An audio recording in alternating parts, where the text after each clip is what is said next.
Hello students, as you all are aware, UPSC civil service exam के form filling start हो चुकी है। UPSC civil service exam ने special कुछ terms and conditions रखे हैं आपकी फोटोग्राफ को लेकर, जो कि आपको फॉलो करने होंगे, अदरवाइज आपका जो कैंडिडेचर है वो रद्द भी हो सकता है। तो प्लीज इसको सीरियसली लीजिएगा। कई बच्चे बिना नोटिफिकेशन को ध्यान से पढ़े फॉर्म भर दे रहे हैं, बाद में जाके अगर कोई गलती हुई, your time, your precious attempt both will be wasted. तो हम कोशिश करते हैं कि आपका समय जाया ना हो, आपका अटेम्प्ट वेस्ट ना हो। इस वीडियो के माध्यम से समझते हैं क्या रिक्वायरमेंट है। आपको अगर ये वीडियो हेल्पफुल लगती है तो रिक्वेस्ट कर रहा हूं कि नीचे जो लाइक बटन है क्लिक कर दीजिएगा उसको, और इस वीडियो को लाइक कर दीजिएगा अप्रिशिएट करने के लिए हमारे इस एफर्ट को। सुनिए जरा ध्यान से। The photograph uploaded bye candidate should not be more than 10 days old. वैसे तो देखो, यूपीएससी को कौन बताएगा जाके कि 10 दिन से पुरानी है, नहीं है। एक चीज जो आपको फॉलो करनी है, अगर आपकी कोई पुरानी फोटो भी है तो आप मेक श्योर कर लो कि वैसा ही आज आपका फेस स्ट्रक्चर है, वैसे ही लंबे बाल है, छोटे बाल है, या जो भी आपका करंट लुक है वही लुक उस टाइम पे भी है। और वही लुक आपको प्रीलिम्स में, वही लुक आपको मेंस में, और वही लुक इंटरव्यू के टाइम पे भी कैरी करना है। अगर आपकी अभी दाढ़ी मूछे हैं तो उसे कटवा लो। जैसे मैं भी अभी कुछ दिन पहले तक बहुत I was growing my beard, but now I have cut it short. पूरा खत्म कर दिया, मेरा पूरा जंगल ही उजाड़ दिया मैंने। मुद्दे की बात क्या है? मुद्दे की बात यह है that you have to do the same. आप ना एक प्रेजेंटेबल इमेज बनाइए। अगर आप एक लड़के हैं तो शर्ट के अंदर white shirt, preferably light blue shirt में फोटो खिंचवाइए। बिकॉज ये छोटी छोटी चीजें ना बहुत ज्यादा इंप्रेशन देती हैं। एक्चुअली आपसे सिर्फ इस बारी फॉर्म ही नहीं भरवाया जा रहा, एक तरीके से आपसे ये सारी इंपॉर्टेंट डिटेल्स, जो डिटेल एप्लीकेशन फॉर्म का पर्पज होता है, वो सारी डिटेल्स ली जा रही हैं। और वो अल्टीमेटली आपको आगे भी काम आएंगे जब आपका मेंस होता है और जब आपका इंटरव्यू होता है। इंटरव्यू में जब वो देखेंगे कि ये स्टूडेंट है, इसने ऐसे फोटो खिंचवा रखी है, तो उससे एक इंप्रेशन जाता है। Because your first impression gets built by your detailed application form only. आप बाद में आ रहे हो इंटरव्यू देने, वो आपका डेफ पहले से एनालाइज कर रहे हैं। इस वजह से बता रहा हूँ, एक अच्छी फोटो खिंचवा लो। पुरानी है जिसमें अगर वो प्रेजेंटेबल है उसे भी कैरी ऑन कर सकते हो, बट एक दो चीजों का खास ध्यान रखना पड़ेगा। पहली बात तो आपकी फोटो लेटेस्ट और सेम लुक में होनी चाहिए, जो आपको आगे भी कैरी फॉरवर्ड करना है। आपकी फोटो में आपकी शक्ल 3/4 ऑफ द पोर्शन, मतलब लगभग 75%, 75% मतलब लगभग 3/4 इमेज का पार्ट तो आपकी शक्ल से ही बना हो। एक एग्जांपल देता हूं मैं आपको, मैंने इंटरनेट से एक आपके लिए इमेज भी निकाल रखी है, जो एक एग्जांपल के तौर पे हम देख सकते हैं।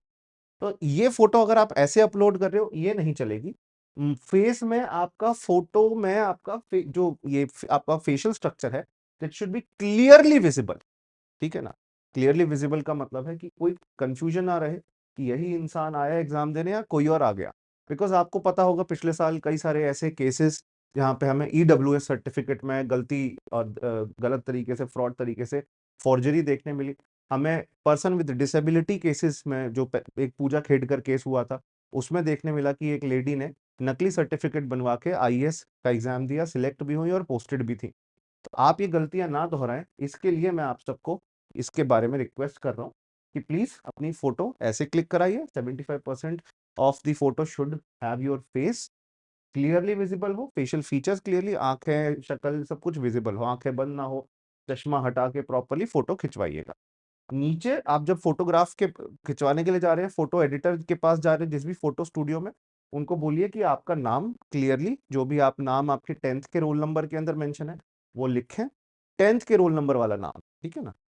उसके बाद आपका जो डेट ऑफ फोटोग्राफ है, ये डेट ऑफ बर्थ नहीं लिखना, ये date month year date of birth नहीं है, ये डेट ऑफ फोटोग्राफ। किस तारीख को फोटो खिंचवा रहे हो? जैसे आपने मान लीजिए 23 तारीख को फोटो खिंचवाई और आपको 25 तारीख तक फॉर्म भरना है, तो बेस्ट रहेगा कि उसमें आप 25 की डेट डलवा दो। बोल दो भैया को कि भैया 25 की डेट डाल देना। जो भी आपको करना है जल्दी करिएगा, बिकॉज 11 फरवरी लास्ट डेट रहेगी फोटो और सारा पूरा फॉर्म भरने की। ऑल्दो आपको बाद में भी टाइम दिया जाएगा 7 दिन का, जिसमें आप कुछ चेंजेस कर सकते हैं, but don't make that mistake. एक बारी फुल प्रूफ बिना किसी गलती के फॉर्म भर दीजिए, आपका ही फायदा होगा। आगे मैंने बताया था candidate must ensure that their appearance must match with the photograph at each stage of the exam. मतलब आज जो आपका लुक है, आने वाले प्रीलिम्स, मेंस और इंटरव्यू के टाइम पे भी सेम लुक हो। If a candidate uploads a bearded photo, अगर आपने दाढ़ी मूंछ में फोटो डाली है, he must appear with the same look in the prelims, mains and interview test, ठीक है ना। अगर आपने चश्मा पहना है तो चश्मा भी आगे पहनना होगा, मूछें पहनी है तो मूछें लगाई हैं, मूछें हैं आपकी तो आगे भी मूछें कंटिन्यू होनी चाहिए। तो ये आपका फोटोग्राफ को लेकर एक बहुत बड़ा इशू बन सकता था, जिसको मैंने कोशिश करी है आप इस वीडियो के माध्यम से समझ सकें, वो इशू अब आगे कंटिन्यू ना हो। एक इंपॉर्टेंट बात बताता हूँ, फोटो अपलोड करने में ना कई बार साइज और डायमेंशन का इशू आता है, तो उसको कैसे ठीक करें। अब उसके लिए आपको क्या करना होगा, आपके पास विंडोज का लैपटॉप है तो उसमें आपको MS पेंट ओपन करना है। कई वैसे वेबसाइट्स पे भी ऐसा हो जाता है, but MS paint is the best tool, जिसमें आपको रीसाइज का ऑप्शन आता है। जब आप इसमें कोई फोटो डालते हो ना, उसे आप रीसाइज कर सकते हो। मान लो आपकी फोटो का साइज बड़ा है और आपको उसे छोटा करना है, तो अगर मान लेते हैं डबल साइज की है, मान लो इन्होंने कहा है 400 KB की होनी चाहिए, आपकी फोटो 800 KB की है, तो परसेंटेज में जाके आप 50-50 अगर कर दोगे तो उसका डायमेंशन, उसका साइज छोटा भी हो जाएगा और आपको उसके तो डायमेंशन फिट हो जाएंगे, और जो कि जितने किलोबाइट में होना चाहिए उतने किलोबाइट में भी हो जाएगा। तो ऐसे आप परसेंटेज चेंज करके भी अपनी फोटोग्राफ के डायमेंशंस को और उसके साइज को चेंज कर सकते हो। Same with signature, same with photograph. ये चीज आप MS पेंट में फ्री ऑफ कॉस्ट कर सकते हो, कहीं किसी के पास जाने की जरूरत नहीं है। तो मेक श्योर कि आप राइट फोटोग्राफ अपलोड करिए, अपने सर्टिफिकेट्स अपलोड करिए, बिकॉज आगे जाके वो चीज प्रॉब्लम बन जाए UPSC एग्जाम में। I don't want that. Thank you इस वीडियो को देखने के लिए। मैंने जो इन्फॉर्मेशन दी आपको फायदेमंद ही होगी। अगर आपको कोई भी और इसके अलावा जानकारी चाहिए UPSC फॉर्म फिलिंग के रिगार्ड में, तो आप मेरे साथ CSE विद वसु सर, ये टेलीग्राम ग्रुप है, इस पर जुड़ सकते हैं। इंस्टाग्राम पर मैं वसु.कटारा, इंस्टाग्राम पे मैं वसु.कटारा के नाम से अवेलेबल रहता हूं। आप मेरे से अपने सवाल यहां पे आके पूछ सकते हैं। शुक्रिया इस वीडियो को देखने के लिए, आप सबका बहुत बहुत धन्यवाद। Thank you, good luck and best wishes to all of you. Take care.